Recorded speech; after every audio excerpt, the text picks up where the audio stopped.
possible. All right, so are you guys ready? So before I'm going to introduce what this panel is going to discuss, because I have a kind of a special way to bring the topic up for this panel. You get a sore throat when you talk too much, so you guys need the water. So before we're going to dig into the panel itself, I'll give you guys the opportunity to give a self-introduction about who you are, what you guys do, who you represent. So Chris, do you want to kick off? Sure. I think it's on. Hi, I'm Chris Natsuume. I'm one of the co-founders of Boomzap Entertainment. We're a 10-year-old game development studio, one of the oldest independent game developers in Southeast Asia. We've got about 75 people spread across 23 cities in Europe, Asia. We're predominantly known for doing games for publishers like Big Fish Games. We're predominantly a mobile publisher now, and we're working on a number of titles for mobile, PC, Mac, etc. Me personally, I've been in the game industry for 22 years. So I have some experiences that go beyond what's happening right now in the mobile space that I actually wanted to share today. So that's me. Hi.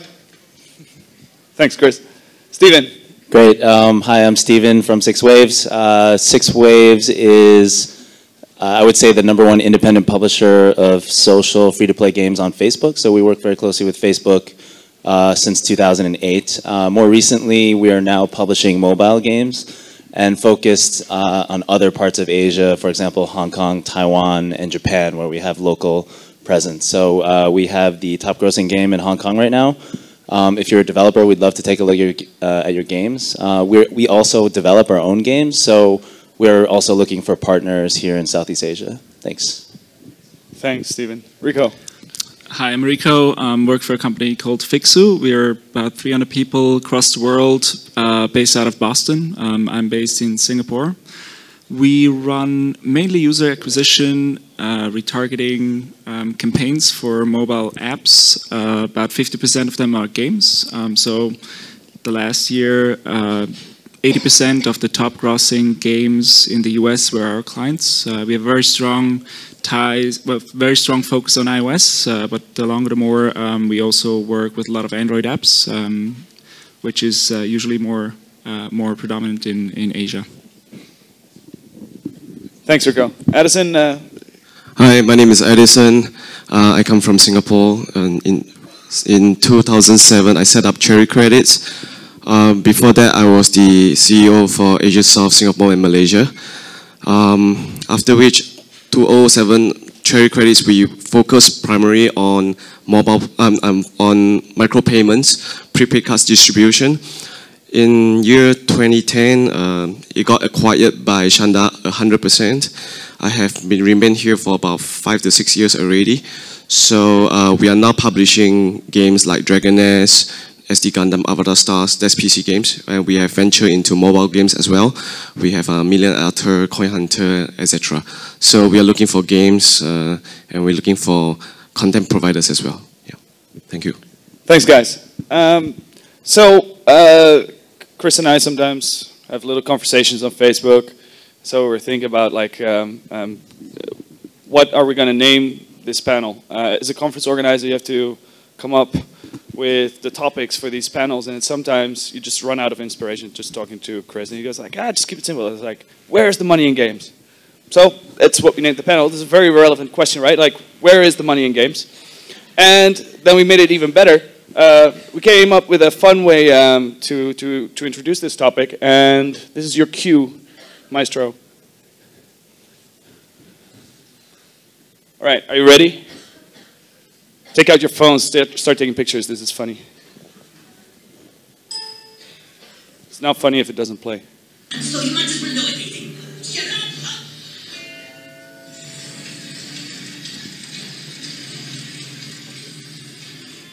Allow me to explain the science behind micropay premium gaming. For years, the concept behind gaming was simple. You pay for a game that you enjoy. With mobile apps, we now have the ability to make games that are boring and stupid. But if you pay more incentives, you're rewarded. Premium. It's a simple cycle. A never-ending loop based on RPGs. Explore good apps, then improve. But whereas those just use the concept of XP or experience points, we introduce the idea of micro-paying with money. Money. It's what everyone is doing. Freemium games are what's now, and it's all just a lot of harmless fun.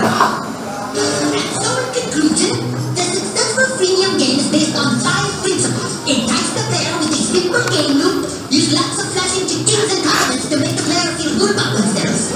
Train the players to spend your fake currency. Offer the players a way to spend real currency for your fake currency, so they'll forget they're spending money. And make the game about waiting. But let the player pay not to wait. It's a surefire way to make lots of money. We understand micropaying, but can't the game hidden inside the charade just at least be fun? No. It has to be just very fun.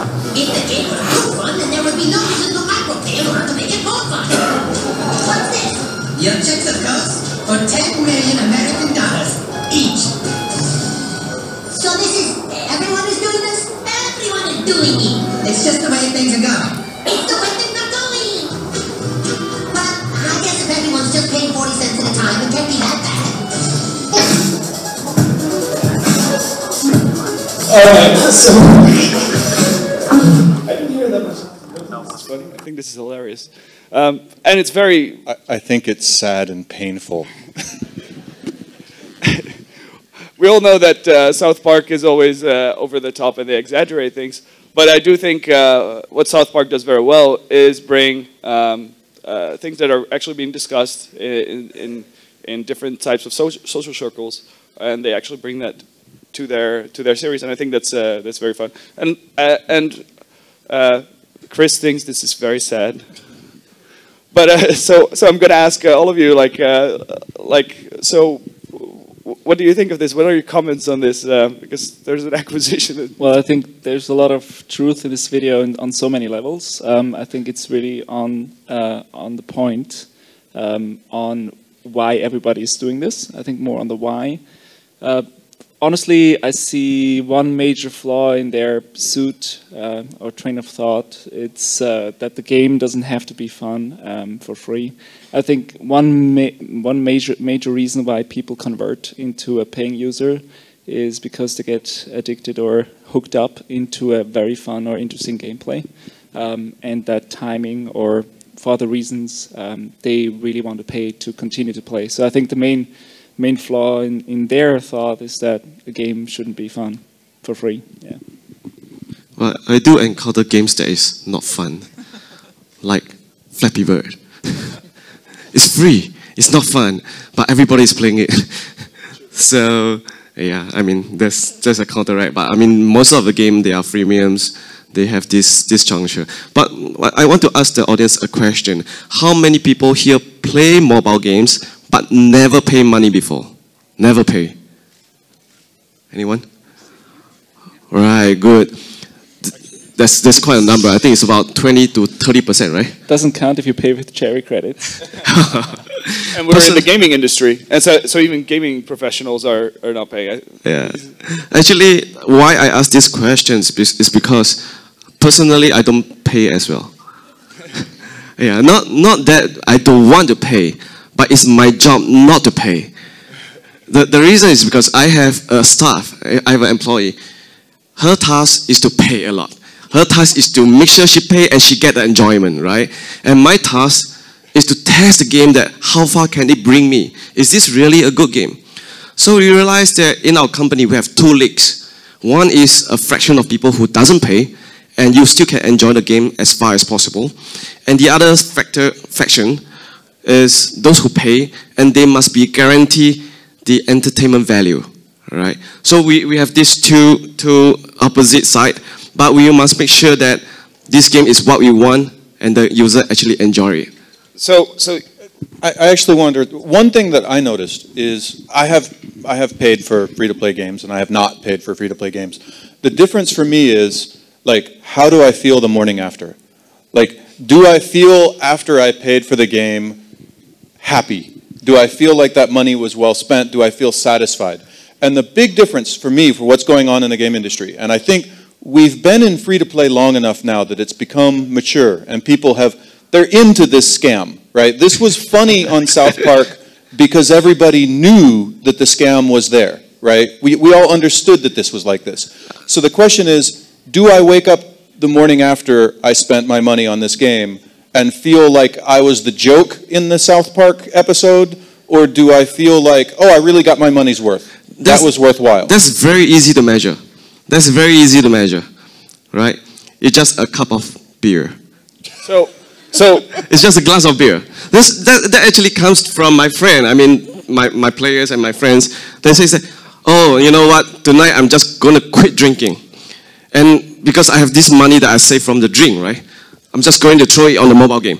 all right. And I just want to enjoy it that night. Okay, so Chris, you say the freemium model is mature now?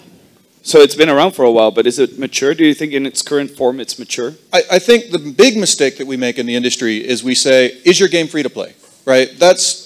It's an asinine question, right? There are so many different models of free to play. We could take a couple sort of key games, right? Everybody here knows Candy Crush. Everybody here knows Clash of Clans. Both of those are free to play games. But the way that free to play is being handled is very different. And the response of a player to how they're being treated by the user is very different. I can take a third model of free-to-play, and one of the games that I do drop a lot of money on, and a game that I feel very satisfied about dropping a lot of money on, is Hearthstone, right? Which is also a free-to-play game, right? But the big difference is, how did you extract this money from a customer, right? In Candy Crush, we tell the player, you're done. You have to stop now. And you don't get to play anymore until you give me money, right? In Clash of Clans, we say, oh, well, you've got all this stuff that you started to do, and now you need to wait for a while. And if you don't feel like waiting, you can give me money, right? And in Hearthstone, I do neither of those things. I never stop the player. I never tell the player you have to wait. Instead, I say, play the game all you want, have a good time, but there's this other stuff that if you grind for a while, you can get it. But if you would like to get that now, you can pay for that right now. And I think that last example for an educated audience, and our audience is getting increasingly educated, that last example doesn't make you feel dirty the morning after. That makes you feel like, well, okay, I threw down $20 on Hearthstone, but I enjoyed it. I had a good time. And for me, the big difference is, how do you feel about the brand, right? So does anyone love... And I mean this disrespectful to anyone who works for King.com, but does anybody love King.com? No, they all kind of feel ripped off by them. They feel like this Candy Crush thing came in and took my money, and I feel dirty about it. But everybody loves Blizzard. They go to BlizzCon, they love that company, they love that brand, they will buy products that came from that brand because they feel respect for that brand. All right. And I think that's the key to how when you ask, has the industry matured? I think that maturation is the process. But even if we look at games like Hearthstone, etc., right? And I want to invite both of you guys a bit as well. It's like, okay, so even if you look at these successful games that people are very, like, the morning after, they feel really good about. Like, even if you look at their numbers, still a very small percentage, like relatively a very small percentage of the people that play those games actually end up paying. So and I think that's something that has to be worked on. It's like, how do you convince a much larger amount of these non-paying users? How do you turn these into paying users, right? Because that's a really good point, but I want to point out that the majority of the people that play your game will never be paid users. I think that's just, that's how the industry goes. So you're just gonna accept that, and you think we shouldn't focus on finding ways to not necessarily. So users? There's other ways to monetize your game without necessarily having people pay, right? So this will probably open up a whole other topic, but there's advertising. There's other ways that you can do tie-ins with your game, etc. Oh, sorry. So yeah. So there's really like. The majority of the people are never going to actually pay money, but you can actually still extract value or monetization from those players, either through advertising or tie-ins or etc. So for us, a lot of the games that we publish, less than 10%. Well, anything close to 10% is pretty high for a free-to-play social game or a mobile game. But now we're increasingly finding ways to get people to do other things. So for example, for myself, I'm happy to play a game. I will not spend money on the game, but I'll happily watch a video or click something in order to get, premium currency or some other incentive, and I'll just keep grinding that way. I'd rather do that than to pay. So I think a lot of people on this panel can probably speak more about that on the advertising side. Rico, say something, man. Yeah, I think there's several ways on implementing what you said, Stephen. I think from our perspective, when we talk, we mainly deal with advertisers, so this could still be the gaming part. So if it goes between different companies on sharing that lookalike audiences and targeting specific users that like to play, say, casual games or specific niches in this space. For monetization, I think, you mentioned incentivized systems. It's always a good way to monetize for the game, but also to keep people play with the game. For Fiksu, when we look at bringing in, actually increasing that kind of percentage of paying users, I agree with you on the 10% or lower part for free-to-play. We discovered that for the longer the more gaming companies start to engage their existing user base through retargeting. So maybe 2 years ago, cross-promotion between your games was very popular, and there's also certain networks like Chartboost that lets you cross-promote between different games, which is very useful. We now see also, the longer the more that people will retarget their existing user base through other channels. So you have 90% of the non-paying users that sort of lapse and die off, or some of them might not even come back to your game. So there's, the longer the more, very effective tools to retarget these users outside of their of that game. Yeah. And so you re-engage non-paying users and you try to convert them into paying users, but they didn't pay the first time. So okay, you draw them back to the game, and so when you draw them back, what makes them pay? Yeah, exactly. So it would be very specific targeting. For let's say the 10% that has paid before, you can re-engage that to pay more often or pay again. I think psychologically there's studies around people that have paid for your game will more likely pay again for your game once they start paying. So the cost, when you think about user acquisition in general, bringing in a user to your game, that can be very costly. But once you have acquired that users, it's actually quite cheap in terms of targeting with marketing effect. So it's about a quarter of the cost to retarget a user and bring him back, because you have his unique identifier, you know where he goes, and you can bring him back in. We see monetization for that retargeting perspective to double your revenue. So you can really effectively increase that revenue for either paying users, and then there's other ways to retarget the people that were inactive. So like all three of you are publishers, so I think, do you retarget, I wanted to actually just add one thought to this, because you brought up the 10% thing a couple times, right? So we used to do games that were try-buy, right? So you would download the game, you'd get an hour to play it, and if you liked it, you'd convert, right? Interestingly, a good conversion back in the early days of that was 2%, right? And when we moved to hidden object games, which had a much more sort of violent audience that was really into these games, we were really excited because we dragged that up to 10 to 11%. And if we had 11% conversion, we were thrilled. And so I think this idea that only 10% of our users are paying, how do we fix that? I'm not sure that I lose a lot of sleep over that. I think you run the risk of starting to do things to your game to try to monetize the other 90% that's going to piss off the 10% that's actually paying. And so I'm more interested in making sure that the game is good and is fun. And if 90% of the people don't pay, it's not like it cost me anything when they downloaded it from the iTunes store, right? It's not like I run a donut shop where they're coming in and stealing my inventory, right? If some people don't pay, I'm okay with that. I'm more interested in making sure that I'm making a very quality product and that the people who do pay continue to pay. And I think we can make very good money at that 10%. Addison also want to add something to that? Or? Just one short thought. I completely agree with you. I think it's all about the conversion funnel in games that you've defined and actually optimized for that 10% or for the people that are actually willing to pay. Retargeting the other non-payers or the inactive users will just increase the likelihood well, to finding those that actually slipped out of that path for some other reasons, right? But I completely agree with you. You shouldn't create separate paths or different kind of conversion funnels. Just bring them back in to see who's actually sticking to it. But you already paid once for the guy, possibly, and you spent that money, so it won't take a lot more money to bring him back in. Yeah. I believe there's more developers here than publishers, right?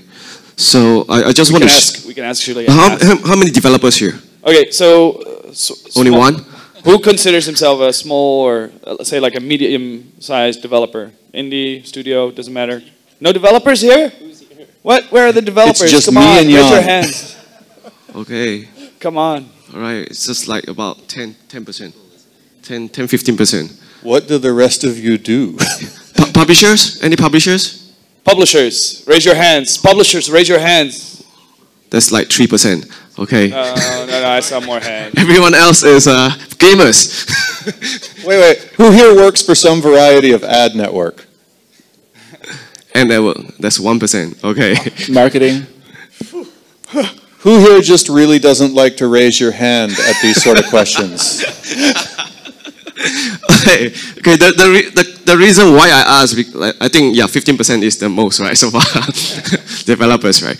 The reason why I asked is because a lot of developers is looking for publishers and expecting the publishers to throw in tons of money into ad networks for them, right?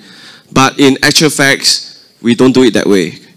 So what we do is that when we launch a game, we have a soft launch, and we look at the retention value and the spending value. And then we come out with a LTV, and then we see whether is it worth for us to throw in more money to monetize the game or to get more user, right? So if you fail that test, we're just going to drop the game almost immediately. Because the more money we invest into advertisement, the more money we're just going to lose. There's no way that we can fight back.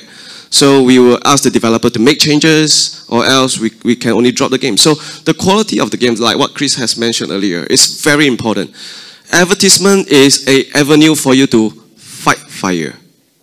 It's just fighting fire, right? So if you look at Hearthstone, you don't really look at Hearthstone ads other than the first launch. And they were very confident, but after that, you don't really look at the ads. In fact, I play Hearthstone. I don't pay money. But at least, Blizzard made at least $600 to $1,000 from me. How? And how did they do that? Because Blizzard Hearthstone is a really good game. I managed to play the game without spending any money, right? And I got my friends to play. But my perseverance value is higher, and their perseverance value is lower. So each of them spent at least $100 to $200. And I have about 10 friends playing. So on average, they actually made $1,000 from me. And they didn't advertise. So in Singapore, the value for advertisement is about $6.50 per install. Right. Yeah, so if you all want to make some money, convince Addison to play your game. It'll make you $1,000 a day already. So it's not bad. I'd like to. There's actually a game out right now, and it's made by a friend of mine, a really great guy named Matthew Hall. And he put out this Crossy Road. Yeah, he put out Crossy Road, right? And one of the most fascinating things to me about Crossy Road was all of the reviews talked about his monetization strategy, right? You don't usually see a review of a game talk about the monetization strategy, but people were really excited because it was a free-to-play game, but he did free-to-play in such a way that it didn't insult the user, didn't upset the user. You were never forced to watch an ad. You were never forced to watch a video. You were never told that you couldn't play the game anymore until you gave him money, right? But he gave you ways to give him money directly, and he gave you ways to give him money indirectly through advertising, but you always opted into it. And I think that way of thinking about making a game where you respect the user's time, you give the user the respect of not forcing him to do things he doesn't want to do, you're going to get better retention. And when you get better retention, everything follows from that. What about Pirate King Online? They never force you to do anything. Pirate King Online. Don't make Anybody heard of Pirate King Online? Don't make me talk about that game. I guess nobody in the audience knows. Really? Pirate King Online. Pirate King Online? No. Okay, forget it. We don't talk about it. All right.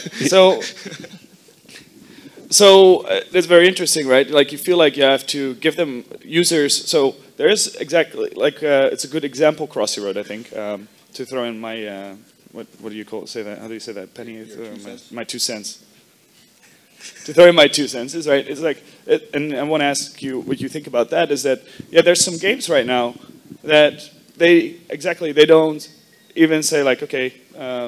You should pay if you want to play more, if you want the full game, etc. They just say, like, okay, just play the game as much as you want, finish it completely, and you don't have to pay anything. For example, Crossy Road, exactly. Like, but they and like, is this a good strategy? Like, instead of let me answer this a little differently than the way you want to answer it, right? So I don't want to answer it. It's like, okay, I don't want your question.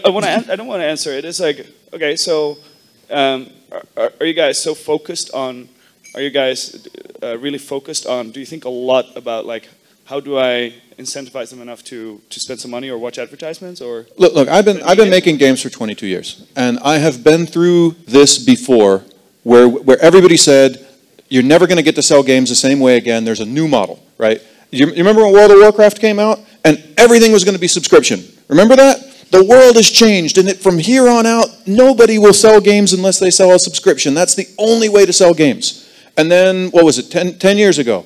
It's going to be try-buy. That's the new world of games. Everything is try-buy, nothing else works. And then it was only going to be Facebook. And we go through these things where we say, oh, the world's changed and this is the only way you're ever going to sell games. But if you look deeper, right, there's always people doing something different. Another great example, Monument Valley, yes. Right? Here's a game that did everything you're not supposed to do, right? You got to pay for the game if you want it. The whole thing's what, like 2 hours long? Not even 2 hours long. If you're slow, it's 2 hours, right? It did everything you're not supposed to do, made a boat ton of money, right? And I think what happens is every time there's a change in the industry, in the way that you're asking your user to give you money, they get educated and they get tired and they get frustrated. And when somebody comes and gives them a new offer of a new way to pay, they're going to be interested in that because they've seen behind the curtain of the current way. And I think free-to-play right now is in that space where when South Park makes fun of you, your time is over, right? And I think now I'm less interested in how do we get another 10 cents out of the current model that South Park's making fun of, and more interested in how do we create a better model of free-to-play. Right. Exactly. So what is the next? Well, I think Chris brought up a really good point.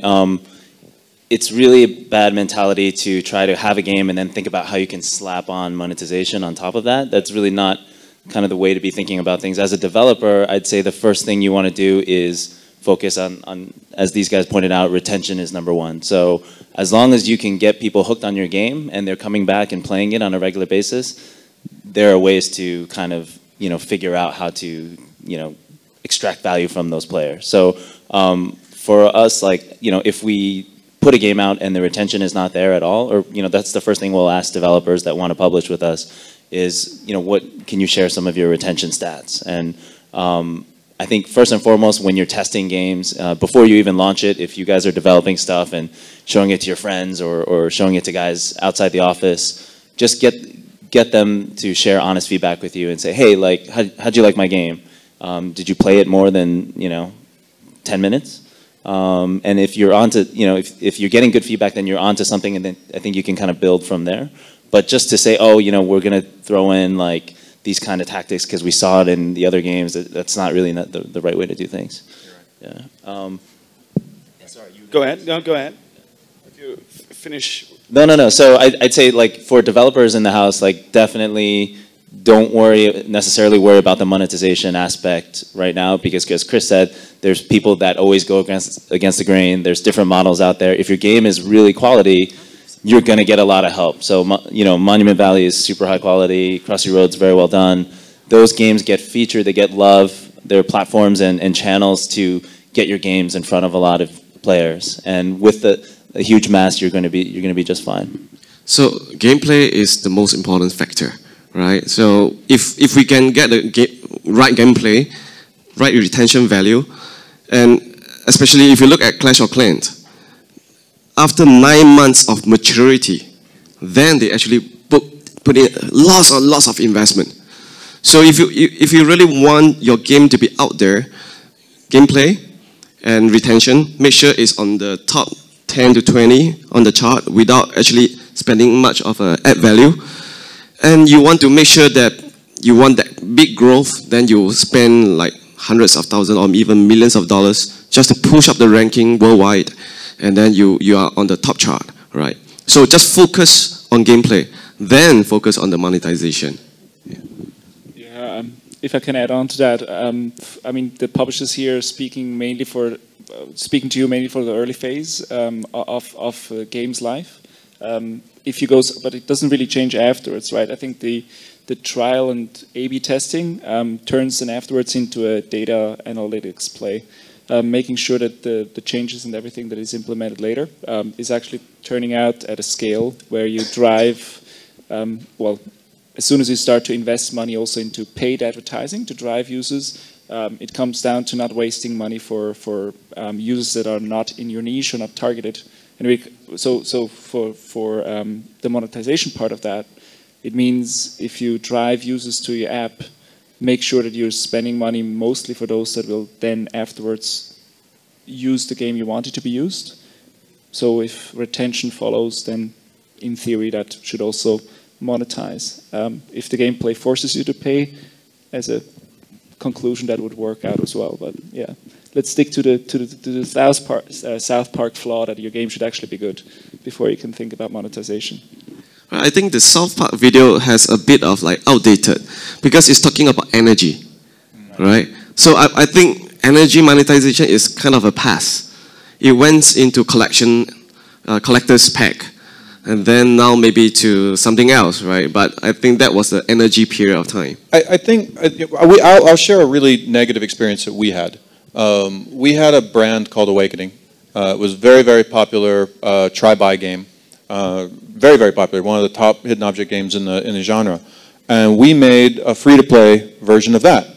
And we did an energy-based model in our free-to-play version of that. And I can remember the user feedback that we got from the old try-buy versions. They loved us. We got feedback, you know, I bought every game Boomzap ever made because I knew there was going to be quality and I love this developer and blah, blah, blah. They just all unicorns and rainbows, right? And the minute we made a free-to-play game, all of a sudden the comments were like, this terrible developer, these stingy guys are trying to rip me off. I'm so disappointed in Boomzap that they've gone the way of free-to-play. And they got really upset. And I remember thinking to myself, wow, I just took a big dump on my brand. Right? I just totally destroyed a brand because I was trying to find out a way to squeeze some more nickels out of them. And that's just a terrible, terrible way to handle your company brand and the brand of the titles that you're working on. And I think it's not, and that was an energy-based model, which I think was a bad call, right? But I think a deeper way to look at that would be, how does your user for this particular game want to pay? And that's going to be different for different groups of users. That was a 65-year-old lady that was very scared about that, and she didn't like that way to pay. Other people are cool with it. But I think you have to look at your specific market and ask, how do they want to give me money?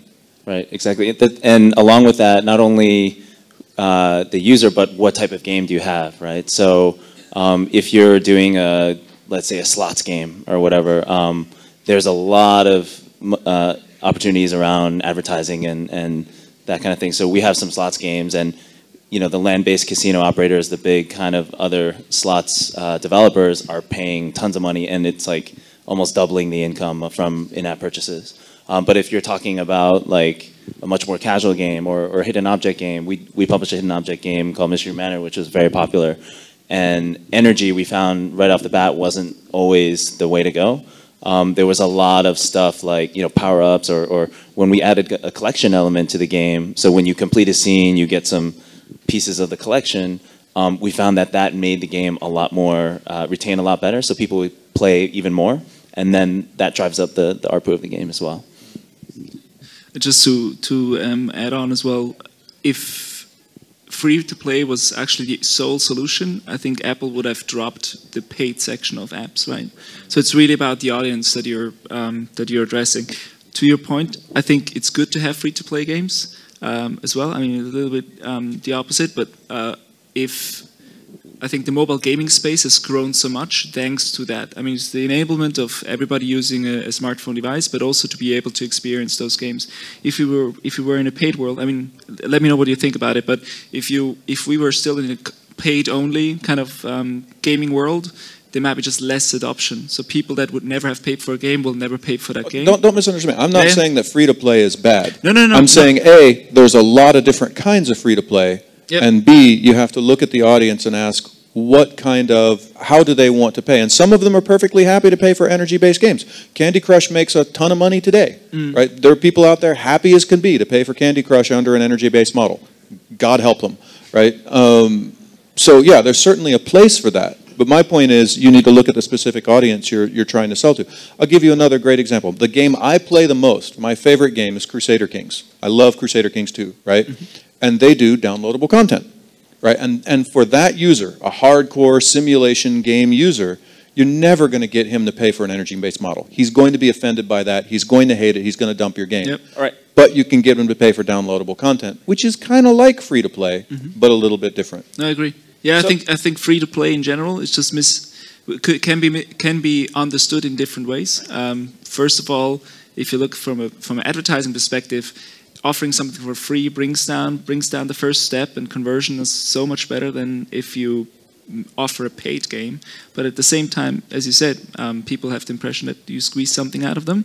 I'm not too sure if maybe do you have some stats where you published a game that was paid first and then free to play? The way it's changed, or anybody of you? Like I said, we did that with our Awakening franchise. It was bad. It was very bad. I think for free-to-play, there's two, in our studies, there's two models. One is a negative model and one is a positive model.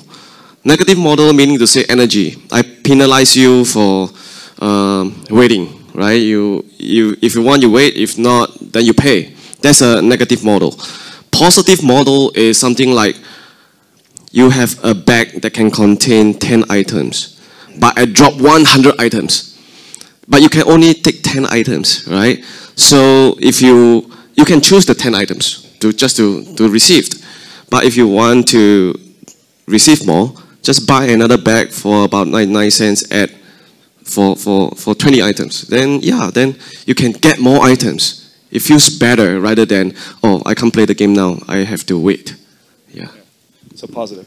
And so you said, like, understand the users that you're targeting, understand which model they are okay with, right? And so that sounds great. Do you have some suggestions on, like, how do you actually figure out, best, like Soft launching. Soft launching. Yeah. Hearing from the feedback of the user is very important. Do we have time for a Q&A? Why not? Yes, we're definitely doing Q&A, and so. You want to open up first before we continue? I'm gonna wrap this up. You finish your point, and then no, finish it up, man. No, you're good. I'm done. All right. Okay. So this is so easy to moderate. If there's no question, then we continue. You guys can keep going on for hours. It's the best type of panel to moderate. So where's the money in games? And that's the topic.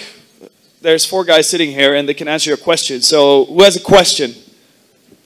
Ask a difficult question. Those are the most fun. Gentleman in the red shirt. I guess I'll be walking around. Hands up for this guy, right here. Hands up. Hi, my question's a bit long-winded, so please bear with me. What do you guys think about region-based pricing models? Like, the reason I'm asking the question is because I'm an Indian and I work in Melbourne, Australia. And in Australia, if an app or a game or whatever, or an in-app purchase costs $1 falls within impulse buy category. Whereas in India, $1 costs around 55 rupees, which is most definitely not impulse buy category. I can buy lunch for 55 rupees. So I want to know, like, what do you guys, like, you guys said, like, less than 10% of the users buy a game. What if you guys charge a bit less in countries like India and here in Asia? Do you think more people would be willing to buy a game, an app, or an in-app purchase if it's a little less in the Asian countries than it is in the developed world? All right. Interesting question. I think it really depends on the game and the audience as well. So if your genre, your style, the gameplay of the game that you're making really resonates with your audience, I don't think it's necessary to change the pricing. That being said, we have experimented with different games and changing the price points depending on which app stores we're launching in. Usually it doesn't make that much of a difference. You would think that for Southeast Asia or maybe Latin America, you'd lower the price, but not necessarily, right? So the people that are willing to pay, so if, for example, you're putting out a strategy game, your whales are gonna have high disposable income no matter what. So it's really not that necessary. The other thing is, they'll read reviews or forums or something, and they'll say, oh, well, why is the price of this item, cheaper in this country, right? I'm just going to change my app store and play from, the other version of the game. So at the end of the day, if you're going for a really high quality product, you probably don't need to change, unless you're just going for a very specific, very localized launch with a separate SKU for that country. Well, a good freemium games usually comes with starter pack, right? Made it low, very cheap, affordable, give them a good pack, and once they pay, they feel that, oh, this is a very nice game, I want to anchor my time into this game, and they start to paying more and more and more.